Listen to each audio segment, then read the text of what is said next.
Okay, good afternoon, everyone, and welcome. My name is Nancy Kaplan, and I am a member of the Jewish faith. I serve as an associate provost here at St. John's, and I am a proud member of our Interfaith Council. My pronouns are she, her, and hers. I have white skin, and today I am wearing a red shirt, I have short hair, and I wear glasses. As we begin, I would like to acknowledge that every community owes its existence and vitality to generations from around the world who contributed their hopes, dreams, and energy in making the history that led to this moment. Some were brought here against their will, some were drawn to leave their distant homes in hopes of a better life, and some have lived on this land for more generations that can be counted. Truth and acknowledgement are critical to building mutual respect and connection across all barriers of heritage and difference. We begin this effort to acknowledge what has been buried by honoring the truth. St. John's University occupies the ancestral lands of the Matinecock, Rockaway, Lenape, and Canarsie peoples. We pay respect to their elders and past and present. Please take a moment to consider the many legacies of violence, displacement, migration, and settlement that brings us here together today. And please join us in giving voice to these truths at every opportunity. It is my honor and privilege to welcome you all to our discussion entitled Antiracism, an interfaith response to oppression. This conversation is being co-sponsored by Campus Ministries Interfaith Council and the Racial Justice Conversation Committee. We are grateful to have Dr. Eboo Patel, whom you will hear much more about shortly, as our keynote speaker. Our university, St. John's, is celebrating our 150th anniversary. That is 150 years of education that has impacted our city, country, and in fact, our world. We are, of course, one of the largest Catholic universities in America, and yes, I am biased, but I happen to believe we are one of the very best as well. Prominent on the lower half of the university crest are the words Educatio Christiana Anime Perfectio. Christian education perfects the soul. Founded on Judeo-Christian values, our university embraces the ideals of respect for the rights and dignity of every person. Our university now includes members of many different faith traditions. Those formerly represented by student government include Christian, Catholic, Jewish, Muslim, Sikh, and Coptic Orthodox, but there are certainly members of our community from other faith traditions who are valued and treasured members of our community as well. While there are many different ways in which we practice our own faith, what binds us together are our university values: truth, love, respect, opportunity, excellence, and service. What further unites us together is our Vincentian spirit that leads us to believe in the goodness of all people. As a member of the Jewish faith, this is a conversation that continues to be important to me. Elie Wiesel, Nobel Prize winner for peace, and one of the most famous Holocaust survivors said, "For in my tradition as a Jew, I believe that whatever we receive, we must share." This has taught me that I have a responsibility to use my education, a St. John's education, to make a difference that matters in our world. This conversation matters to me on a very personal level, and I hope and pray it matters to you as well. At this time, I would like to introduce Stanley Perry, Co-Vice President of Eden, one of our student affairs student organizations, who will offer an opening prayer.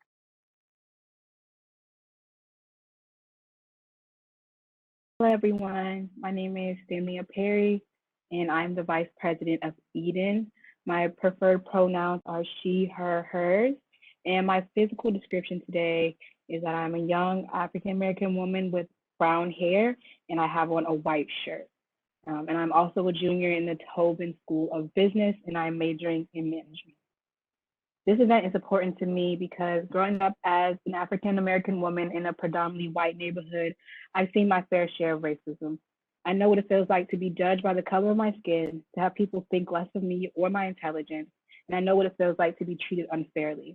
In my personal faith as a Christian, I've seen how race in the Christian church is always an uncomfortable subject for some, and how injustice and racism is often not addressed or ignored, especially in times like today when there's so much social and political unrest. I think this event will help ease some of those tensions behind this topic in all faiths and cultures and help there be more healthy dialogue about race. Race is often looked at as a taboo or something that shouldn't be mentioned or pointed out because it's such a sensitive topic.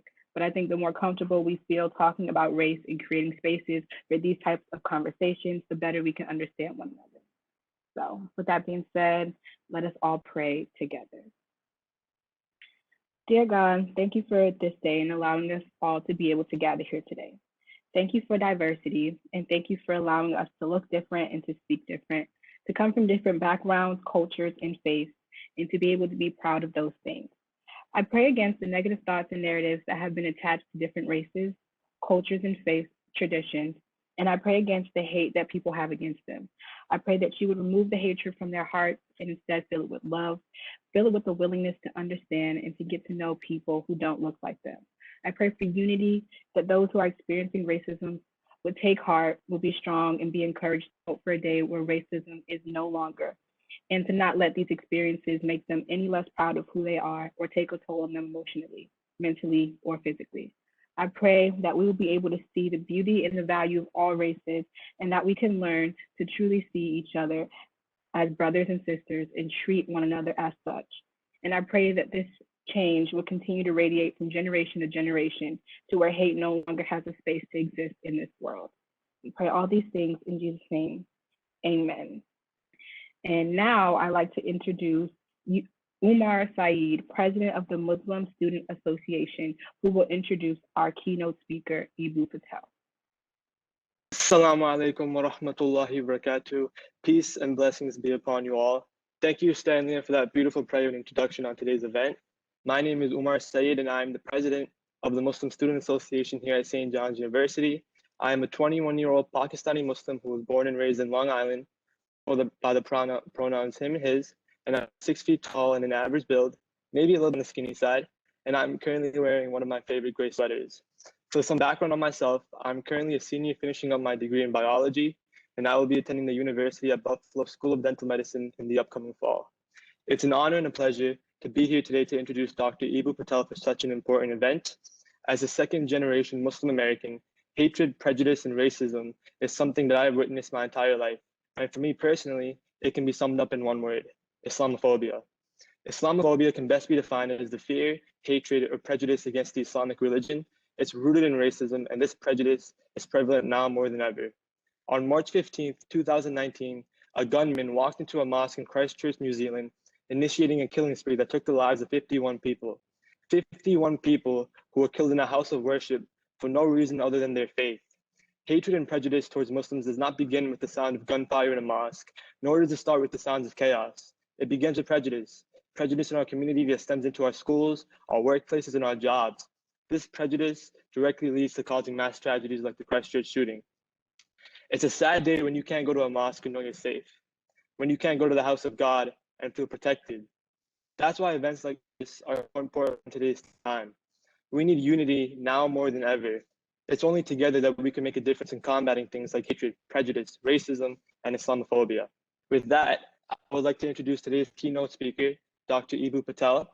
Dr. Eboo Patel is the founder and president of Interfaith Youth Corps, a nonprofit organization working to make interfaith cooperation a social norm in America. He is a respected leader on national issues of religious diversity, civic engagement, and the intersection of racial equality and interfaith cooperation. He is the author of 4 books and dozens of articles, and is a frequent keynote speaker at colleges and universities, philanthropic coverings, and civic gatherings, both in presence and virtually. He has served on President Obama's inaugural Faith Council. Eboo founded Interfaith Youth Corps on the idea that religion should be a bridge of cooperation rather than a barrier of division. He is inspired to build this bridge by his identity as an American Muslim navigating a religiously diverse social landscape. For over 15 years, he has worked with governments, social sector organizations, and college and university campuses to help make interfaith cooperation a social norm. Named by US News and World Report as one of America's best leaders of 2009, Eboo served on President Obama's inaugural Faith Council and is the author of Acts of Faith, Sacred Ground, Interfaith Leadership, a primer, and Out of Many Faiths, Religious Diversity and the American Promise. He holds a doctorate in the sociology of religion from Oxford University, where he studied on a Rhodes Scholarship. Patel and IFYC partner with White House officials in developing President Obama's Interfaith and Community Service Campus Challenge, which invited schools across the nation to make interfaith cooperation a campus priority, which launched in 2011. These days, Dr. Eboo spends most of his time on the road doing what he loves most, meeting students, educators, and community leaders to talk about the complex landscape of religious diversity and the power of interfaith cooperation in the 21st century. In his off time, you find Eboo in Chicago with his wife, Tanaz, and their 2 sons. When he's not teaching about kids about interfaith cooperation, there's a good chance he's with Notre Dame and feeding a lifelong coffee addiction. Catch up with him on Twitter and Facebook, and keep exploring to learn more about Eboo on IFYC at ifyc.org. I now present to you our keynote speaker for today's program, Dr. Eboo Patel, founder and president of the Interfaith Youth Corps. Thank you, Umar. Assalamu alaikum to you. Thank you, Stanley, for your beautiful prayer. Thank you to St. John's University, who I have admired from afar for many years. And I have to say that the Vincentian tradition and its commitment to faith applied in works, especially to those who are the most marginalized, has inspired me for a long time. My name is Eboo Patel. I am an Indian American Muslim male. I am about 5'10.5". I'm wearing a collared blue shirt and a blue blazer. And I have to tell you, I haven't worn a blazer for weeks. And so St. John's University is the occasion for me to have a blazer on after many, many weeks. I'm very proud to be with you for an enormously important topic. If we could flip the slide, we actually have a video to begin. And I'd love to play this. This is called We Are Each Other's. I hope that you find this as inspiring as I find this. Why don't we begin with this, and then I'll go through a handful of images at the intersection of interfaith and racial justice.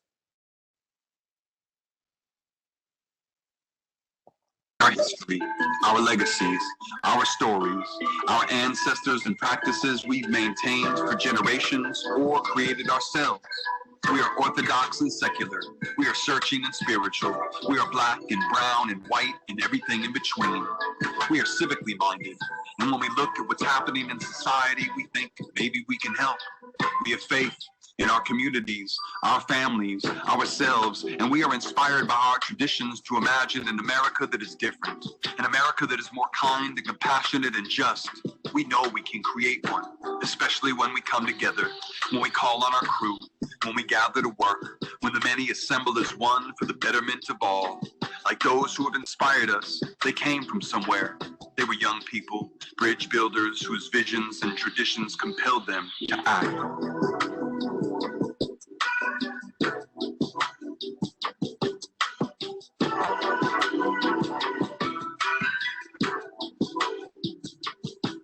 They were brave and outrageous. They did things that had not been done. They led acts of service across lines of difference. Today, interfaith leaders in communities, campuses, and in the streets across the country are engaging in conversations and actions that steer broad cultural change. And it starts with you, in your story in conversation with others like you and not like you, a growing understanding of our difference and similarities that broaden our sense of who we are and who we are in connection to others, and what it means to renew the broken promises of our country. Become a bridge builder. America needs you. As Miss Brooks said, we are each other's harvest. We are each other's business. We are each other's magnitude and bond. That's the theme for today. We are each other's harvest. We are each other's business. We are each other's magnitude and bond. I want to begin with one of the most inspiring images in American history. If we can go to the first slide.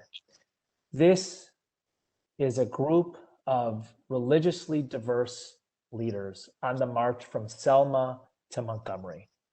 There is John Lewis in his 20s, barely older than many of you students here. His skull was cracked wide open during this march. What inspired him? Not only his faith in Christianity, but also the example of Mahatma Gandhi, which he learned about when he was studying in Nashville. There, of course, is the Reverend Dr. Martin Luther King Jr., one of the original civil rights leaders to be inspired both by Jesus and Gandhi. In his movement in Montgomery, King would say that Jesus furnished the inspiration, but Gandhi, through the example of the Great Salt March, furnished the method. There is a nun who actually had come out of a convent to Selma, marching right there in the front, who said, "Where is the church? The church is in the streets of Selma." There over Dr. King's left shoulder is the great Rabbi Abraham Joshua Heschel, who missed the trains going from Warsaw to Auschwitz by 6 weeks, saw his entire family, 6 million of his co-religionists, suffer a horrible death in Hitler's hellfires. He comes to the United States and he says that the soul of Judaism is at stake in the civil rights movement. He is inspired when he hears Reverend King speak at the Chicago Conference on Religion and Race, bringing the Hebrew prophets from Amos, "Let justice rain down like waters and righteousness like a mighty stream." Rabbi Heschel says, I understand that the way Reverend King and I pray is different. We have different liturgies, but in Selma, my legs were worshiping. A few months before the moment that this picture was taken, the great Malcolm X was in Selma. He came and he spoke at a church. He had recently been to the Hajj in Mecca and felt the universality across racial lines and the possibilities of Islam. When we think of the great movement against racism that was civil rights in the United States, I want us to remember it was an interfaith movement. It was people coming together across lines of faith, inspired by their own traditions, but also taking learnings from other traditions to move against one of the great evils of their last century, which was segregation, American apartheid. The civil rights movement in the United States was an interfaith movement. Next slide, please. We so often see male leaders at the front of the civil rights movement. And of course, not enough can be said about people like Rabbi Heschel and Reverend Dr. King and John Lewis. These were great, great people. And there were women who were their equals that we do not speak enough of. And I want to invoke today the examples of several powerful women who were also inspired by their faith to do the work of anti-racism. One of them is the great Diane Nash, who actually helped to lead the sit-in movement in Nashville that John Lewis learned from when he was a seminary student there. One of the founders of SNCC, the Student Nonviolent Coordinating Committee, she says that SNCC was applied religion, that the goal of the organization was to reconcile, to heal, to rehabilitate, to solve problems rather than to simply gain power over the opposition. Many people who get a couple inches deep into the anti-racist movement that was civil rights in the middle of the 20th century think of SNCC as the aggressive sword to Martin Luther King Jr.'s Christian shield. But I want people to know that SNCC really emerges as a faith-based movement that has at its heart the beloved community. And people like Diane Nash, a young woman when she helps to found SNCC, really keep that both in her heart and in her vision of what SNCC can be. Next slide, please. Here's Ella Baker, who was the executive director of the Southern Christian Leadership Conference, the organization that Reverend King founds, but she finds herself making copies more than she does making strategy. And her talents are much higher than that. So what does she do? She hosts the first conference that leads to the Student Nonviolent Coordinating Committee at her alma mater, Shaw University. I want you to remember that so much of this happened at universities. And the fact that that Miss Baker chooses her alma mater to bring together young people like Marion Barry and John Lewis and Diane Nash, where SNCC is born, I think that's powerful. You all are at university right now. You are at the launching pad of new ideas, of new movements, of new leadership, of new knowledge, of new civic priorities. This is where so much of this inspiring work comes from.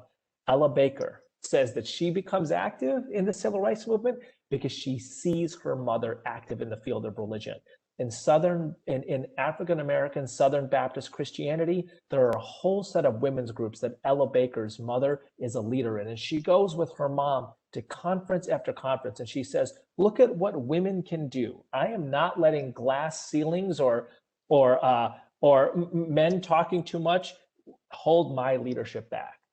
Here is one of the most powerful leaders of the civil rights movement saying, I got my example and my original inspiration by watching how my mom did work in religious communities. Next slide. Fannie Lou Hamer, the great grassroots organizer. And what does she say? Christ was a revolutionary person. And that's where I get my strength. I have these images of these grassroots organizers deep in Mississippi, deep in Alabama in the late 1950s and the early 1960s, literally having their lives threatened. And what do? They kneel and they pray. They look to the sky and think that is where I get my strength. And then they go on to the next Black church and they talk to people about the God-given dignity that they all have, their potential, their need, the requirement that they are participants in a democracy. How can those people believe that? Because it comes from God. That is the message of Fannie Lou Hamer. And there's this beautiful image that Fannie Lou Hamer uses. It's the welcome table beside a Baptist church. She said that's what a democracy is. A democracy is like a welcome table. You bring what you can, every individual bringing their highest contribution, even if it's modest. And that's the only way the whole community feasts. Now, I have the highest respect for this group of African-American Christians based mostly in the American South during the middle of the 20th century. I'm not African-American. I'm not Christian. I've never lived in the South. I think a huge part of the opportunity before us in the early 21st century is crossing lines of race and faith, building bridges and not barricades, learning from each other and moving towards these beautiful higher ideals. It's the Quranic version of what Fannie Lou Hamer and Diane Nash and Reverend Dr. King and John Lewis were after is in Surah 49. God made us different nations and tribes that we may come to know one another. And I think to myself, just as Diane Nash and John Lewis and Martin Luther King Jr. were deeply inspired by a Hindu from India, Mahatma Gandhi, just as Rabbi Heschel is deeply inspired by an African-American Baptist Christian and Martin Luther King Jr., I can be deeply inspired by people who are different from me and still be strong in my own faith.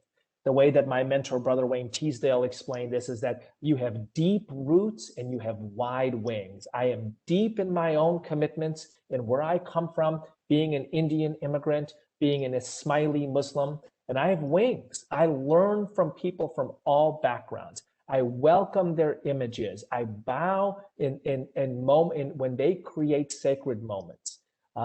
Dr. King, I think, said it best after he came back from India. In 1959, he went to India to study the legacy of his great hero, Mahatma Gandhi. And he comes back to his pulpit at Dexter Avenue Baptist Church, and he stands up on Palm Sunday, and he says in the second to last line of his Palm Sunday sermon, 1959, "Oh God, we call you this name. We know some call you Allah. We know some call you Brahma. We know some call you Elohim. We know some call you the unmoved mover." And what was the final line of that sermon? After King had spread his interfaith wings and shown how he had learned and was giving respect to the names of God in different religions, Reverend King says, Who will come to the front of the church and take Jesus as his or her Lord and Savior? He does an altar call. Just because he admires Gandhi, and just because he learns from Islam, and just because of his partnership with Rabbi Abraham Joshua Heschel, doesn't mean that he's any less of a Christian. His Christian faith is not diluted. It is actually in so many ways deepened and widened. And I think that that is the best kind of interfaith work towards any kind of goal, especially the all-important and holy purpose of anti-racism. Next slide, please.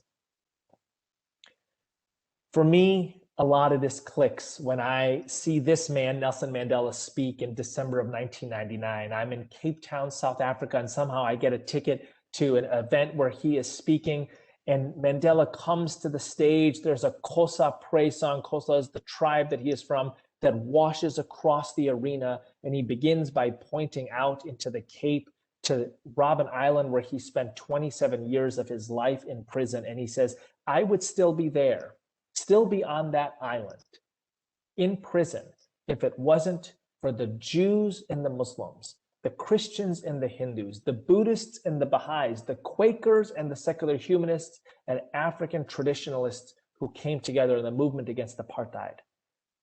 And I had this moment of recognition that the most inspiring movement of my formative years, the anti-apartheid movement, was an interfaith movement.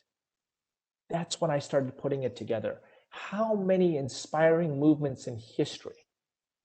Anti-apartheid, Hind Swaraj in India, civil rights in the United States, today's Black Lives Matter movement, the environmentalist movement, the movement against sexual slavery. How many of them are interfaith in character, people who are inspired by their diverse faith traditions or ethical traditions, from atheism to Zoroastrianism, who have a common goal to lift the ugliness of oppression from the world, to move towards common ideals. I saw it personally in Mandela's talk when I was 22, 23 years old in South Africa in 1999. I want you to think to yourself, when is the moment when you first realized that your great ideals of a world that is environmentally sustainable, of a world without racism, of a world without misogyny, of a world without ugly discrimination towards people of different sexual and gender orientations, when did you realize that that movement was an interfaith movement, that you could connect with the depths of your own faith or ethical tradition and working towards those ideals, and that you were called to work with people from a range of ethical traditions and religious backgrounds? Next slide. So one of the people who took an interest in IFYC from the beginning was actually His Holiness, the Dalai Lama. There he is in Cape Town. But I had a chance when I was young, just starting IFYC, to have an audience with His Holiness, the Dalai Lama. And I talked to him about, in that brief time, I talked to him about the importance of young people from different religions coming together. And he nodded and he laughed and he said, sounds like a movement. And that's one of the reasons I've kept going for the last 25 years and doing this work, because it felt to me like it was being blessed, But honestly, anybody can bless it. I just happen to have been in front of His Holiness, the Dalai Lama. But your grandmother, your roommate, your sister, I want you to feel like your ideas for a better world are blessed. I want you to feel like the partners await you to do this work. However you think about what that better world is going to look like, what your role in an interfaith movement against racism is going to look like, I want you to feel like that idea and the work is blessed. Next slide, please. And I want to end with the story of one of my favorite people, Reverend Jen Bailey, who leads the Faith Matters Network. I met Reverend Jen Bailey when she was just Jen, when she was 16 years old, a high school student at Whitney Young, where Michelle Obama went, here in Chicago. She had big dreams and she's a little nervous about reaching those dreams. And she has done marvelous things over the course of the last 20 years. And in this video, which I'm going to end with, Jen talks about her journey her journey to become a leader against racism, her journey to become a leader in the interfaith movement, and how that connects to the history of her church, to the history of her people. And as she tells this story, I want you to think to yourself, if there was a video done on me, what story would I tell? How would I tell the story of my own interfaith leadership, my own ideals about work against racism? How would I connect that to the history of my faith community, my culture? How would I tell my journey in a way that inspires other people to begin their journey? I literally want you to think about Reverend Jen Bailey reaching through the screen and telling you your ideas, your hopes, your work is blessed, especially at this enormously difficult time. And I want to just say one more thing before we play this video. One of my favorite posters is of a young Martin Luther King Jr. And the caption of the poster reads, once upon a time, Martin Luther King Jr. was just another kid at the YMCA, right? And look, we all start like that. That's how Martin Luther King Jr. starts. That's how Jen Bailey starts. You think Amanda Gorman's first poem was at a presidential inauguration? You know, everything starts in a bedroom somewhere, or a living room somewhere, or at a dining table somewhere, and somebody looks over at you and says, hey, that's good, you should do more of that, right? That's how everything starts. And so it's especially gratifying for me to share with you a video from a great national leader who I met when she was a high school student, leaning over and saying, do you think it's good enough? It is. Here's Jen Bailey's story.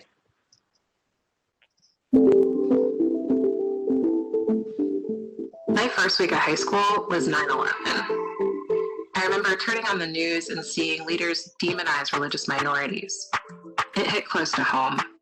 Growing up in America with Black skin, I knew what it was like to be otherized. Walking with friends who were Muslim, Sikh, Palestinian, Pakistani, and seeing their experience radicalized me as a Christian. I was raised in the African Methodist Episcopal Church, of which I'm now proud and honored to be clergy. In 1787, the white parishioners and leadership of St. George Methodist Episcopal Church would not allow Black parishioners to pray. One Sunday, Richard Allen and others kneeled at the altar and were pulled from their knees. They walked out and started what would become the Black Church movement. The Black Church, as we know it, began as a protest movement against racial injustice. In 2015, I spoke from the pulpit of another AME church, Brown Chapel in Selma, Alabama, on the 50th anniversary of the voting rights marches, where the young people of the Student Nonviolent Coordinating Committee, SNCC, were on the ground organizing. So many of them were deeply rooted in their Christian faith and inspired by teachings from a wide range of the world's religions. I stood where the photo was taken of the great religious leaders of different faiths coming together to push for racial justice, and I realized that Selma was an interfaith movement. It's one point in a larger story of interfaith cooperation for racial justice that goes back to Gandhi's Satyagraha movement in India and forward to the struggle against apartheid in South Africa and today's Black Lives Matter movement. I have a mentor who says that Black women have never wanted a vision of liberation that wasn't inclusive of everybody. My interfaith racial justice story is wrapped up in the aspiration to see America live into its promise, to fully be a space regardless of who you come from or where you come from, that you belong.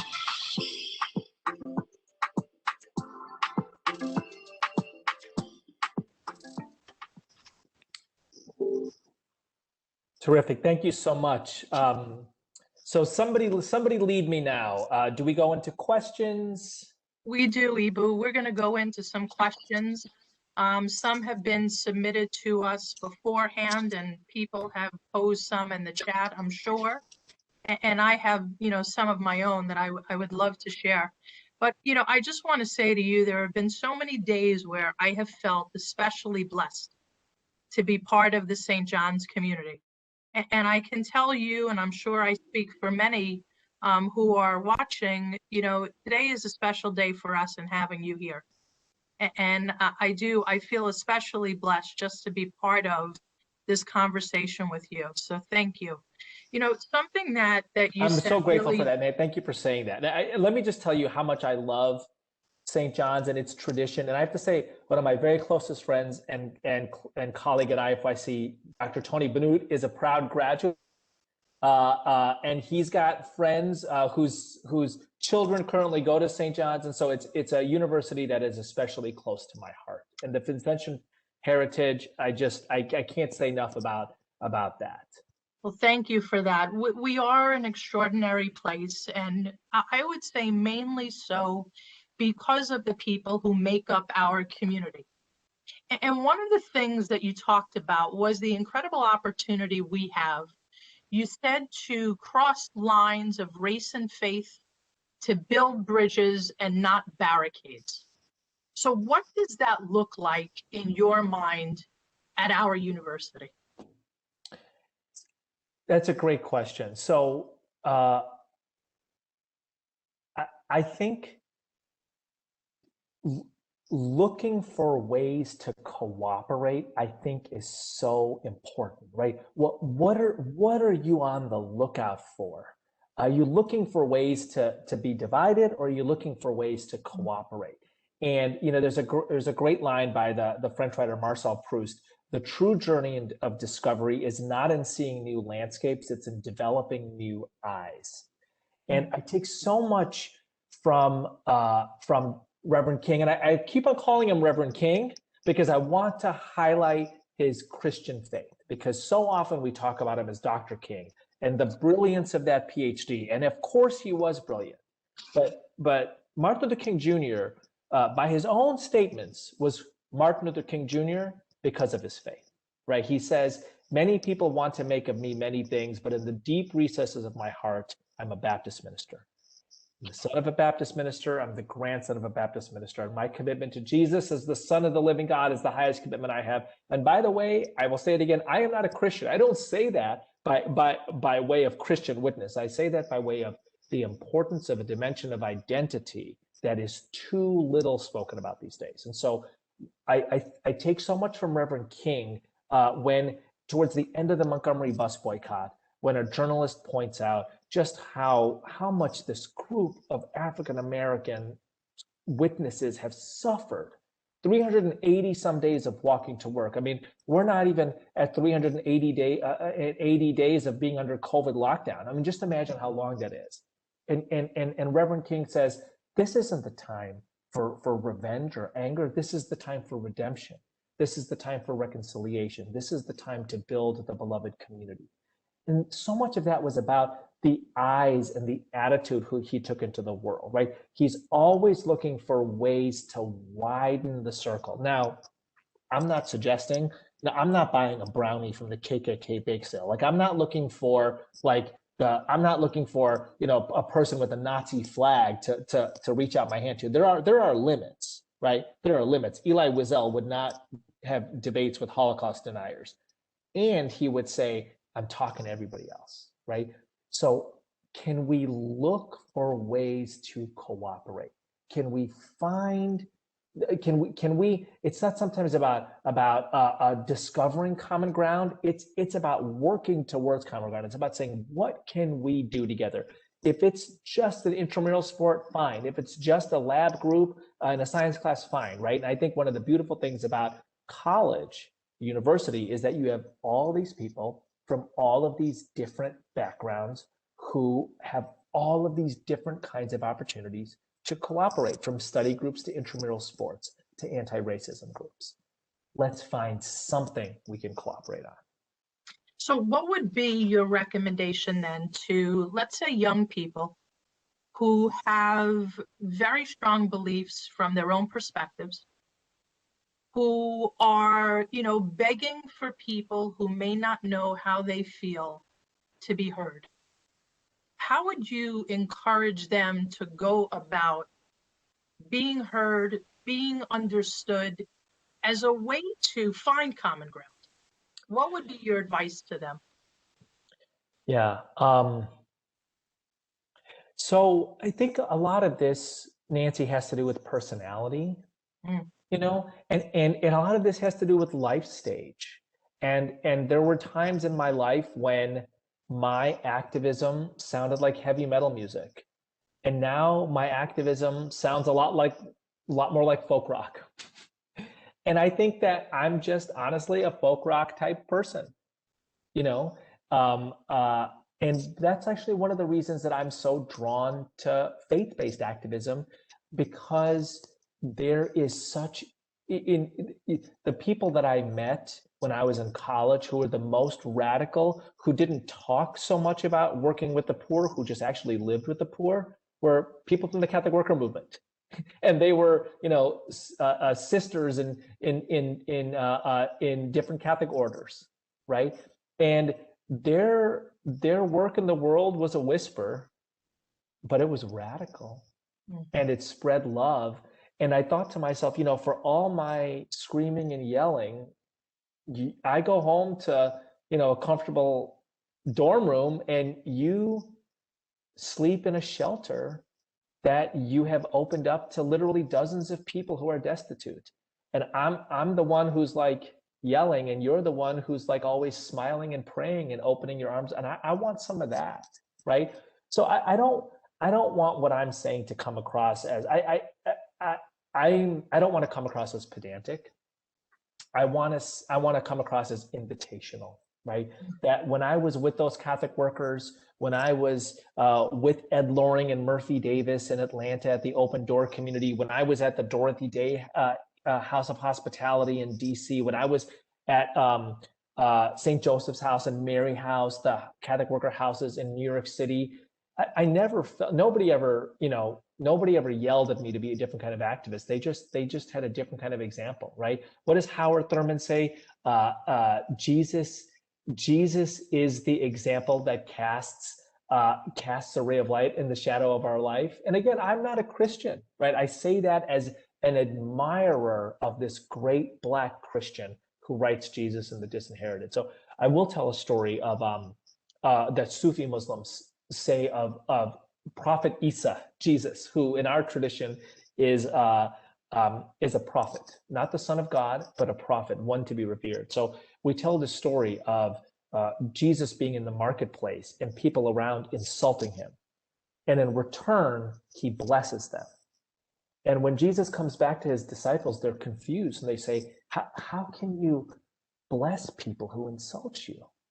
And Jesus says, I give only what I carry in my purse.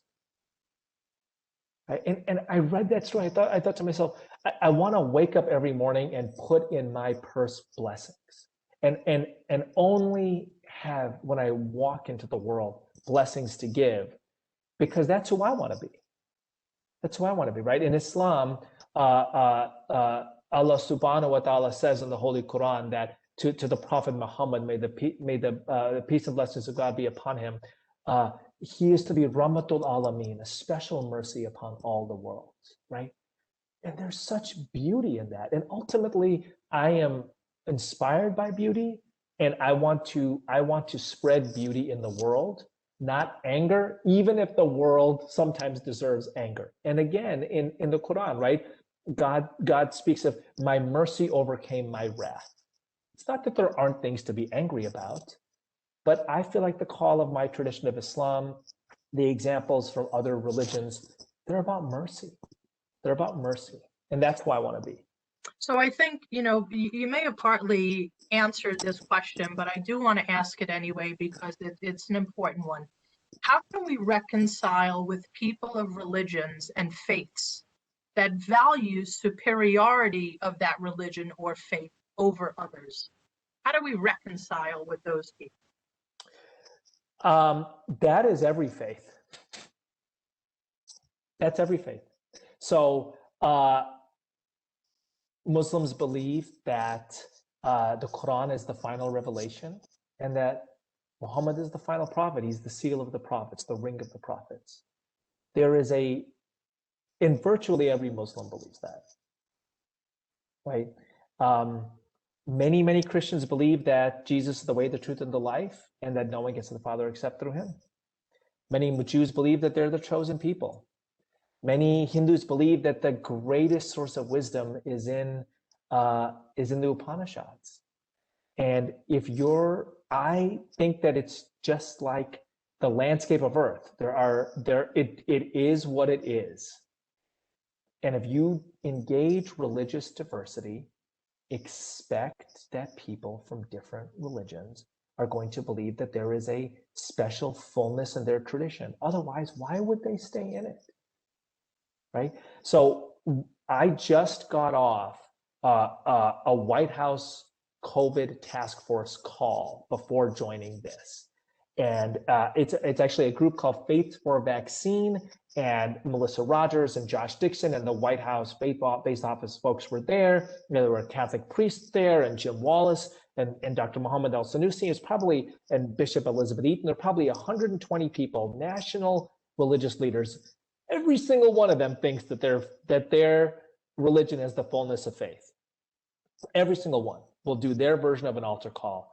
And there they are working together on the common task, the holy task of getting vaccines equitably to people from marginalized backgrounds. So we are finding something holy that we can cooperate on, that all of our faiths inspire us towards. And we're recognizing that part of the definition of religion is some sense of fullness and exclusivity. Now, I got to say, I do a lot of work with evangelicals. I do a lot of work with Catholic priests. I recognize that they think they have a fullness in their tradition. I don't really expect it to be like a 24/7, harangue, right? So at some point, I'm like, hey, I got it. Can we talk about something else now, right? I think there's a difference between the recognition of how religions work and the, kind of the personal assault of being harangued 24/7. And I think that speaks to your point of finding common ground and common interest. And so this question speaks to something a little bit different. At a time when we are clearly reminded of the importance of re-looking at the way we see history in our country, what advice do you have for those who struggle with the brutal realities of some of our own religious traditions? Yeah. Face them. That's a beautiful, that is a powerful question. What can you do but face it, right? What does the great James Baldwin say? Not everything that can be faced can be changed, but nothing can be changed unless you face it. That's I don't know what else to say, and I think that sometimes humility is a really important value, right? It's part of the challenge. It's part of, I think, the while I understand the need to aggressively call things out that one disagrees with on the other side, particularly when it's egregious, and there's been a lot of egregiousness these past several years, I think something to have a Socratic moment about, as Cornel West might say, is if somebody began calling out your house, how loud might that voice be? And so I think that there's something beautiful in the wisdom of religious traditions here, which is there's imperfections in human beings, right? The crooked timber of humanity is what Isaiah Berlin called it. There are deep imperfections in our past. Now, slavery is not an imperfection; it's an evil, right? And the use of the Bible to justify slavery is not an imperfection; it's an evil. And if I shouted and screamed about that, it is not crazy for somebody to look at me like, wait a second, were there Muslims who had slaves? How did that come about? Does it still exist? I'm curious about the volume of your voice about one set of things and your silence on another set of things. And so what does it look like? Mandela, one of the things that inspired me so much about Mandela was that the amount of time he spent speaking of the world that he wanted to get to was 100 times more than the time that he spent talking about the evils of the world that was. And Mandela, 27 years in prison, endured an awful lot more than I did. Yeah. So here's something that I think ties in. How has the Catholic Church implicitly and explicitly supported oppression of subjugated groups in society, and how can it move forward in the future? So I'm not Catholic, right? So in some ways, I don't have standing in that, except as a citizen of the world who is aghast at the pedophilia crisis within the church, who absolutely is aware of the manner in which the church was aided and abetted, for example, the oppression of indigenous peoples here. All of that is absolutely true, and there's more, right? And I guess part of what I would put out there is, what is the more likely path for change? Is it to call out the worst in a person in a tradition?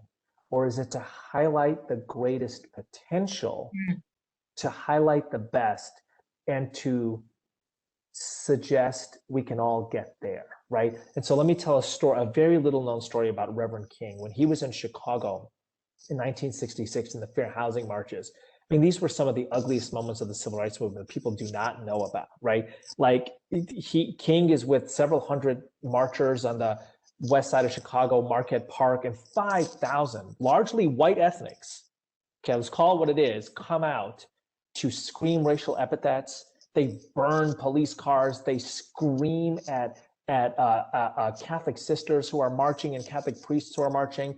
They throw bricks. A brick hits King in the head, goes down on a knee. He wipes the blood away. He gets up and he keeps marching. These are ugly, ugly moments, okay?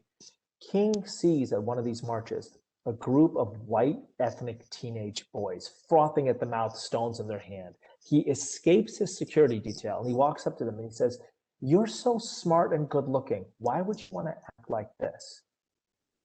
And it blew me away to read that story. I read that story in Taylor Branch's trilogy of the civil rights movement. It's right at the end of the Chicago chapter in the last of those books, okay? And it blew me away to read that, right? Here's King. I mean, he's 12 years into the civil rights movement. I mean, this guy has been to jail and has had his house fire. He's been through it at this point, okay? And here he is, instead of like dressing this group of 17-year-old boys down, being like, "What are you doing?" He says, "I see a greater potential in you. Why don't you see it yourselves?" Right? And I just want to offer that as a way of being. And I actually think it's a religious way of being, right? You know, if in the Quran, the creation story in the Quran, in Surah 2, is God appointing humankind as his abd and khalifa, his servant and representative upon the planet, that our job is to steward creation. And he says to the angels, I want you to honor this creature who I've named my servant and representative and who I've given the task of stewarding creation. And the angels say to God, I know why would we honor a creature who will only fiddle and destroy? And God's response is, I know what you do not know. I want you to think about that for a second, right? Right? The angels can see that human beings are going to fiddle and destroy. And God doesn't say, no, they're not. He says, I know what you do not know. He says they will fiddle and destroy, but they will do more than that as well, right? And so what does it look like to be a drum major for justice? In the words of Reverend King, right? What does it look like to be the kind of person that helps people be better? There's a great line by the founder of the Catholic Worker Movement, Dorothy Day. It is our job to create spaces where it is easier to be good. The vast majority of us are mixed. By mixed, I mean like we're neither pure good nor pure evil. There are a handful of Mother Teresas in the world and a handful of Adolf Hitlers, okay? The rest of us are mixed. We need some people to be drum majors for justice. We need some people to be the kind of people who bring out the best in other people. So I think one way of social change is constantly calling out when people go wrong. I think what that misses is the times when they've gone right and their potential for more of that. And I think the Achilles heel of the calling out approach is, what happens when the fingers are pointed at you? And so maybe, some of what you talked about applies to this next question as well. How does one navigate the working environment that may not support an anti-racist mission?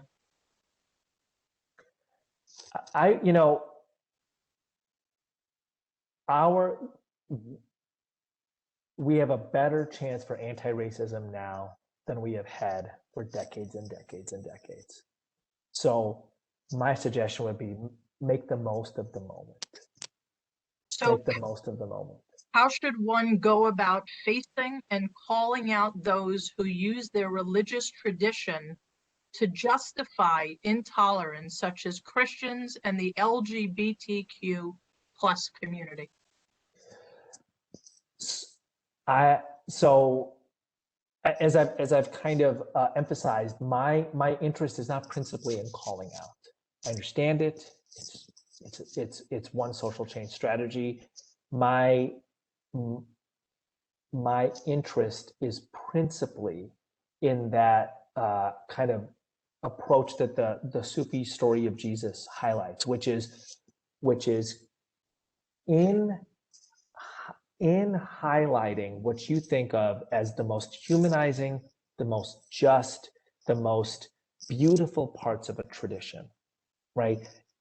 Does it help us people aspire to be that, right? And if to go back a moment to that story of King and the beloved community, right? He thought listen, after 380 some days of walking to work, of having your home firebombed, you have every right to just unleash anger. Every right, totally justified, right? Why does King say this is the time for redemption?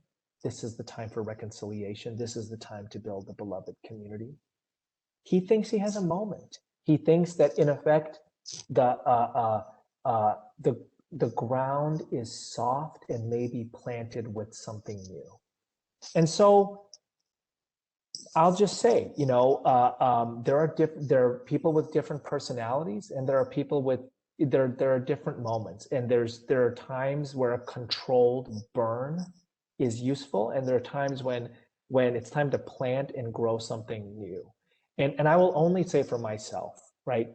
And again, I want to avoid the risk of being pedantic, right? I offer what I'm saying as an invitation, as somebody who began her journey of activism at 17 when I was in college, and has spent the last 20 some years building an interfaith organization. If I can just offer a story that was actually very striking to me, which is a pop culture reference in Game of Thrones, right? So I'm going to go from the Quran to Sufis and Jesus to King to Game of Thrones. So I was really struck by, I know a lot of people hated the ending, right? But I was really struck, you have this really powerful, righteous character in Daenerys Targaryen through the series, right?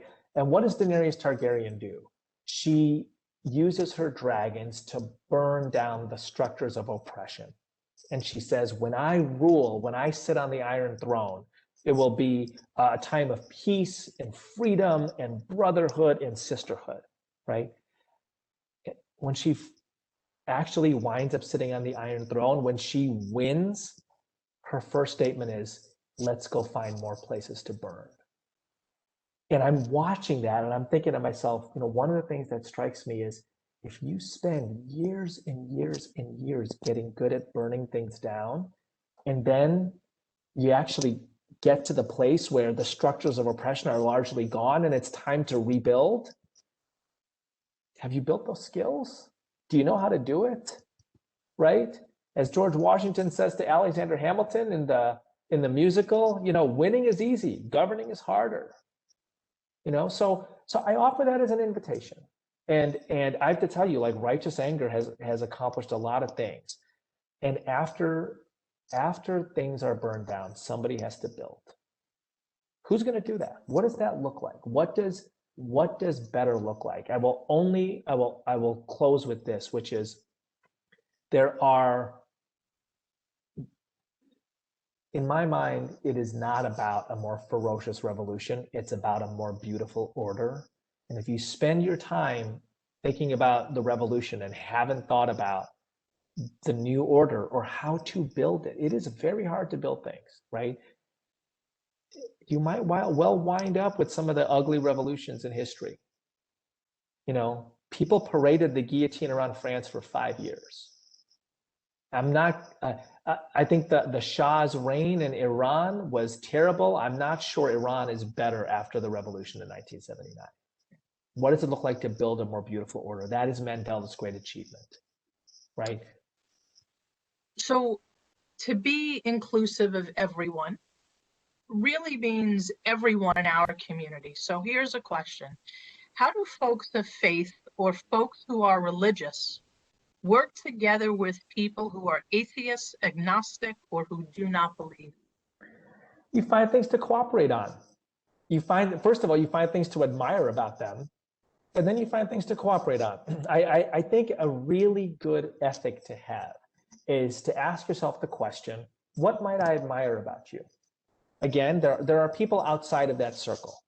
There are people who are pure evil who are outside of that circle, right?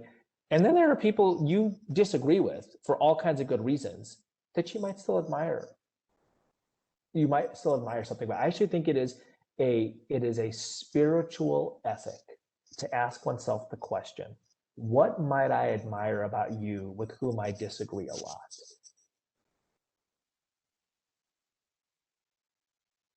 An audience member shares, anti-racism isn't just about the Black Lives Matter movement. Black Americans are not the only ones being oppressed. How are Native and Indigenous experiences being brought into the conversation? Where do they fit in? I mean, I think they ought to be at the center, and I think it was really beautiful the way that this event started with an acknowledgement of the people who have gone before, the civilizations who have gone before, the prayers that were whispered here before. You know, Christopher Columbus makes a wrong turn and a mistake and lands on an island and looks at a group of welcoming indigenous people and says, with 50 men, I could conquer the lot. Right? I mean, that should make our stomachs turn, right? And we should marvel at the beauty that continues to come out of Native communities, right? I just finished Tommy Orange's book, There. So beautiful, so beautiful. And you know, there's so much that I try to focus on when it comes to beauty, right? What is the beauty that is emerging out of things I don't understand or that have not been well represented or that have been marginalized? What's the beauty? What can I learn, right? Henry Louis Gates Jr.'s PBS special, The Black Church, it's about beauty. It's about how this group of people ripped off the west coast of Africa, brought here and treated in the most beautiful, brutal ways, created this stunningly beautiful tradition called the Black Church. And by the way, it was Christians and Muslims doing that together, right? And I'm really struck that you know, Dr. Gates chooses to emphasize the beauty. It's basically a story of the beauty overcame the brutality. It reminds me of the Quranic thing, my mercy overcame my wrath. Thank you for that. So we have many students and some employees who have come from different countries. And there's a question, can you share how race and difference looks internationally? You know, so I was born in India, spent the first couple years of my life there, and then I came to the United States because my dad was getting an MBA at Catholic University at Notre Dame. So part of my gratitude to the Catholic tradition is, for all of its faults, it was amongst the first to open up and welcome immigrant students from other religions, and so there's the recent book Cast by Isabel Wilkerson. I can't recommend that enough.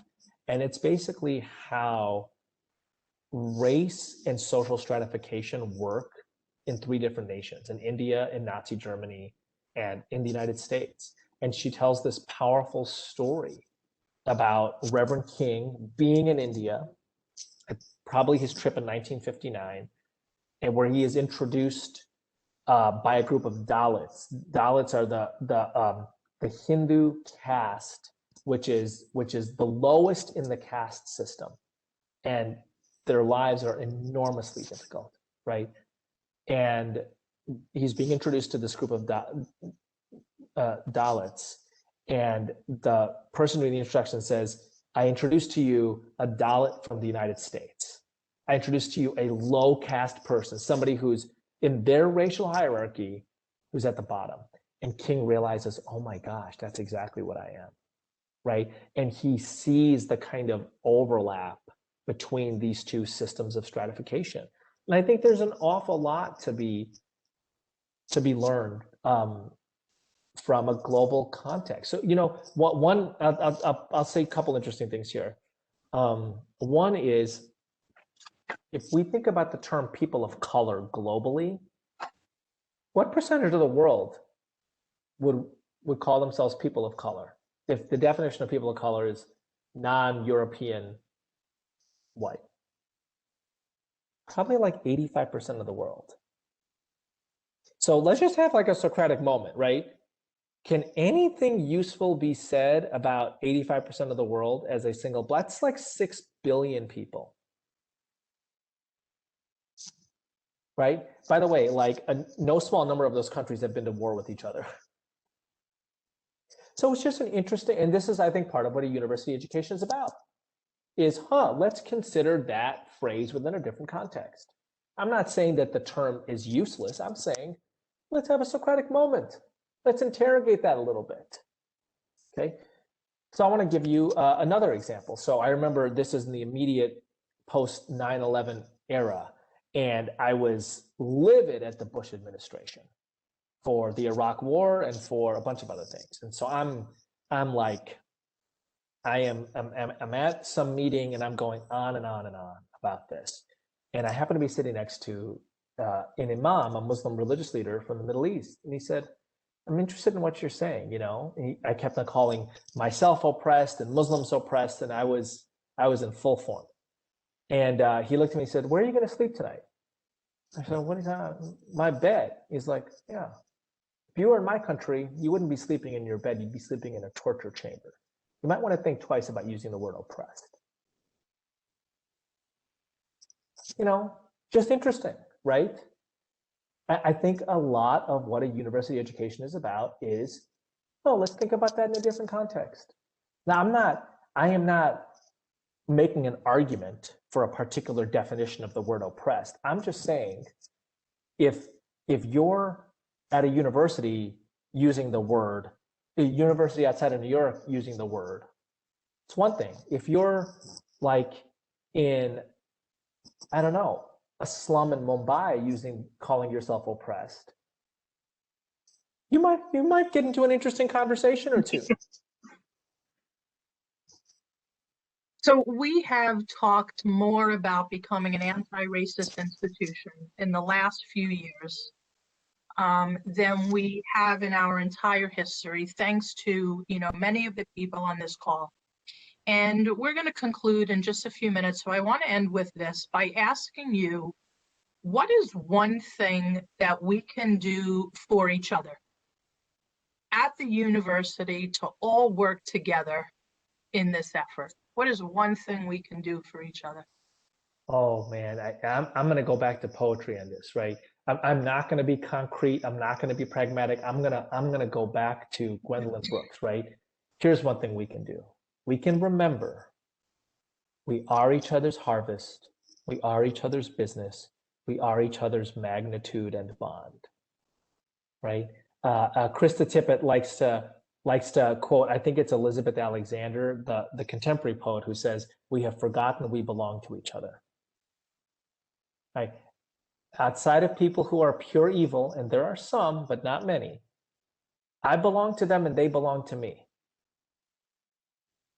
I'm a human being. I'm part of the Bani Adam. I'm part of the tribe of Adam. I have been given the Ruh of God, the breath of God. You have been given the Ruh of God. They have been given the Ruh of God. It's possible that God withheld his breath from a very small number of people over the course of history. But the vast majority of us, we carry the rule of God. We live in the light of God. We belong to each other. That is what we have to remember. And that's a great message for us, because I think we are a community that does care deeply about each other. And, you know, as you pointed out, you know, we have to take on the battles of others who maybe don't feel as good as some of us might more naturally in a given place. And so if we belong to each other, there's a call to take care of each other. Right. And so, you know, I want to conclude with this, because unfortunately we're out of time. You know, first off, I really want to thank Stanley and Umar, who, you know, offered comments prior to, you know, your talk. You know, they represent so much of what is wonderful in our university. And so I want to thank them. I also want to thank everyone on the Racial Justice Conversation Committee for supporting this event and welcoming you, Eboo, and just for all the work that they're continuing to do at the university. I want to thank campus ministry, and I especially want to thank Dennis Gallagher, who leads our Interfaith Council and does that in a beautiful and remarkable way. And Eboo, I want to thank you. Your words are powerful, and they give us, you know, pause to really, you know, think about finding the good, overcoming the obstacles, breaking down the barriers, and working together. And I think it's a call to action for all of us. And so I want to thank everybody that, you know, joined us for this conversation.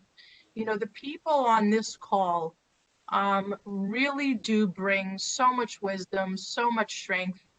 Maybe we don't all do things the same way, but I do believe we care about each other. And so I want to thank them as well. And so, you know, I wish everybody a wonderful day. And Eboo, I know we'll be spending a little bit of, you know, time together after, but thank you so much on behalf of St. John's. Thank you. Jazakallahu khair, may God give you goodness. Thank you so much.